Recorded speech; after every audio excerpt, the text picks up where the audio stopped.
White House says the cost savings are mounting because of federal cutbacks, but so are the controversies. And the president's chief cost cutter is mulling the possibility of Doge dividend checks. I think he's going to find $1 trillion. Yeah, I think so. But President Trump and Elon Musk setting their sights high for spending cuts during an interview with Fox's Sean Hannity.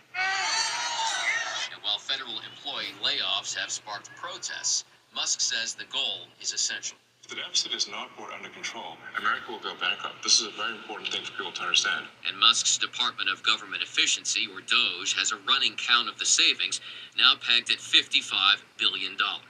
When a user on X suggested cutting checks to taxpayers to refund some of those savings, Musk replied, "We'll check with the president." This is nothing more than a money grab. Democratic critics have been unsparing in their criticism of his cut. Alright, Shalom. I want to give all praises, honor, and glory to Yahweh, by Hashem, YAHAWAHSHI'S, by Hashem, Rakah, Kodash, double honest apostles of GMS, and sincere Shalom to the brothers out here pushing this truth and sincerity. So after listening to that, as you see in the title, it says Trump administration considering stimulus checks for taxpayers. Now they, as you see, they're adding the currency, another currency in, which is Doge, which I guess was originally Dogecoin. Now they turn it into Doge dollars, and now Doge credit cards. So what these people don't understand, because I checked the comment boards, everybody's excited for this. Because Doge currency is pretty high, at least as far as I see, above the dollar, I believe, including with crypto. Or I think Doge and crypto's the same, I don't remember, but everybody's happy about it. But they don't understand that this is another way of transitioning to another currency, especially like the MOTB. So people's all happy and excited for it. They don't understand the consequences that come with this. Us, on the other hand, the ones that understand, sure, we agree with it, because it's just another way of collapsing this place and further going forward with prophecies. Because that's the main thing until, until our this place bellies up. So you can throw as much stimulus checks as you want. People must have forgot when the last time we got stimulus checks, it ran everything up. They won't talk about that again this time. So prepare for everything else to go up. This is Psalm 55:21. It says, "The words of his mouth were smoother than butter, but war was in his heart." And this is exactly what it is. People don't understand that everything that is given, quote unquote, for free is actually just one big ass crutch. That's all it is. It is just another way to cripple people, and it's hilarious. Because the ones that actually have faith in this place returning don't realize this is, well, we don't need them to realize. That's the fun part about it. But they don't realize that there's no coming back from all this stuff. They owe trillions of dollars to pretty much all over the world. Everybody knows that America owes debt to China, but do they know they owe debt, more debt to Japan? Do they know they owe debt to Russia, to Ukraine, to Germany, and pretty much all over the globe, really? Because Americans are in debt with everybody. So, but they hand out stimulus checks. So, yeah, we look forward to the shenanigans that's about to happen. This is Micah 6:12. It says, "For the rich men thereof are full of violence, and the inhabitants thereof have spoken lies, and their tongue is deceitful in their mouth." So, you had this all these great speakers, all these figureheads, all these promises, and very little is accomplished. People get mad about it, and they start right back to square one when they see a new face, or when they see someone is the new figurehead. They can be mad at them all they want, but they still look towards them. This is what separates us, because we look to the Lord YAHAWAHSHI'S, because he's the only one. He's the only one that can actually get us out of this shit. He's the only one that's giving us actual promises that these guys won't keep because they're not meant to. Everybody wants to be the big leaderhead, but guess what? Even these figureheads still have to follow orders. So, and I seen a video a brother was doing.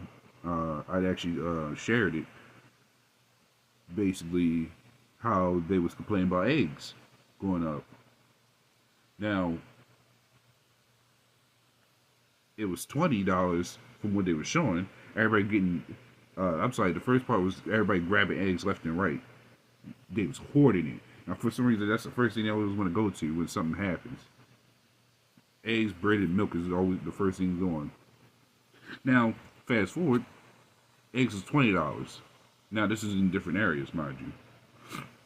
So they complain about that, yeah? Fast forward again, in another area, eggs is $5. Now, you might think, okay, that's less than $20. That's a good deal. That doesn't necessarily work because eggs in the majority of areas, or at least half areas, is $1. Maybe $2 or something. Probably $3 in certain areas. So you see the power, the money scales or the price scales go up and up because the value of this place keeps going lower and lower. That includes when you get stimulus checks. Everything's going up again. And then you add a new currency. What do you think they're going to do with that? This is Isaiah 24:4. This is the last scripture. It says, the earth mourneth and fadeth away. The world languisheth and fadeth away. And the hardy people of the earth do languish. And see, that's what you get from, that's what these people get for all this stuff that goes on. Especially these rats, because they the ones who starts all this stuff going all across the world and causing trouble. That's why they're in massive debt. Because the goal is to collapse this place and start a new Babylon. Just like Rome. The same thing. Rome had the same problems with debt. They had the greatest military. Just like today, this place, well, this place did have the greatest military. Now that a lot of these other countries are being the greatest, have a greater military. This place is still laughed upon. So, Rome had the same problems. Money bellied up, have a great military. The same thing's happening here. Rome, they had all sorts of wickedness and whoredom. Same thing here. Same thing as Babylon. So the history repeats. And these dogs ain't getting away this time. They ain't going to pull another Rome. They're going to be pulled into captivity. So I want to get into this a little bit because the whole fading away part isn't like exactly what people would think.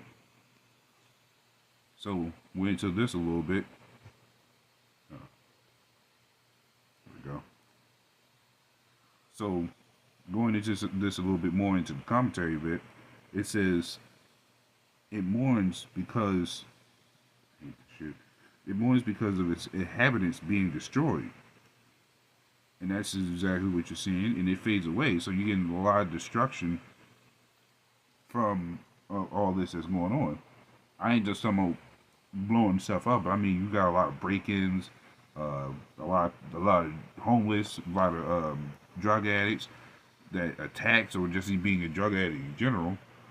You ain't seen a lot of good things. A lot of people pissed off. I'm gonna continue. It says, because it's stripped of its wealth and riches, so the kings of the earth and merchants of it are represented as weeping, mourning at the destruction of Rome because of its judgments and the loss of its trade and riches. And the same is going to be said about this place. Sure, they're trying to plan it, but when it happens, when they can't actually achieve what they're planning, as far as planning to get rid of this place to make another one, oh, they're going to be distraught. Because they ain't gonna have no way to make up this place when the Lord is hunting them down. When he says the elect to hunt them down. I'm gonna continue. It says the inhabitants of it are like a sick man that is so faint and feeble that he cannot stand, but totters and falls, and like the leaves of trees and flowers of the fields, whose strength and beauty are gone and fade and fall. And that is this place as a representation, including with its people, because when you represent this place, the people are represented with it. So if this place looks all ran down and gutted, what do you think people look like?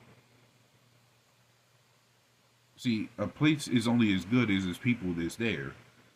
A place, see, and as the elder mentioned, just like with us, Jerusalem is a people before a place.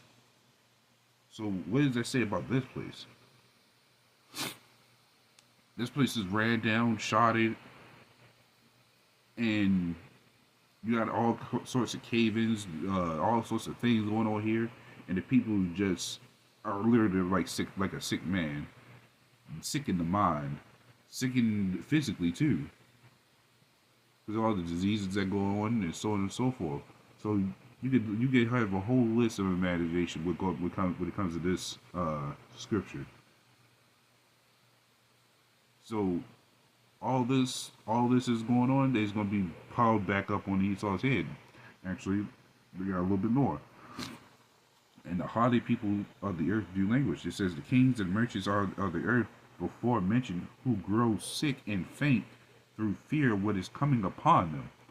And the same thing will happen upon these rats. So that's pretty much all I wanted to go into with that. So, Lord willing, this is edifying. With that, shalom.